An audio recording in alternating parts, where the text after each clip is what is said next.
ஆடி மாதம் ஞாயிற்றுக்கிழமைனாலே உங்களுக்கு கேப்பக்கூழ் தான். இன்றைக்கி கேப்பக்கூழோட நம்ம என்ன பண்ணோம், முருங்கைக்கீரை பொரியல் வடாகெல்லாம் பொரிக்க போகிறோம்.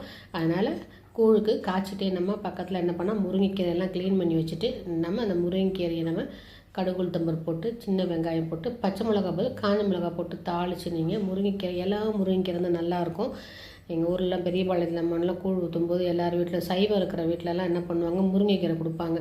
வந்து உங்களுக்கு வந்து கேப்பக்கூழோட முருங்கைக்கீரையும் தட்டில் வச்சு கொடுப்பாங்க. அந்த ஞாபகம் தான் வந்துச்சு.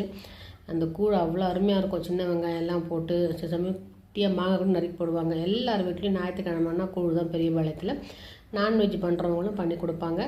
இது வந்து நம்ம இன்றைக்கி கேப்பக்கூழ் பண்ணியாச்சு, முருங்கைக்கீரை ரெடி ஆகிடுச்சு. அதுக்கப்புறம் வத்தல் உங்களுக்கு என்னென்ன விருப்பமோ எல்லா வத்தலும் வதக்கலாம். சுண்டை வத்தல், மோர் மிளகா வத்தல், அதுக்கப்புறம் உங்களுக்கு வந்து முதுக்க வத்தல், வெங்காய வடகம் எல்லாத்தையும் நான் வதக்கி வச்சுருக்கேன்.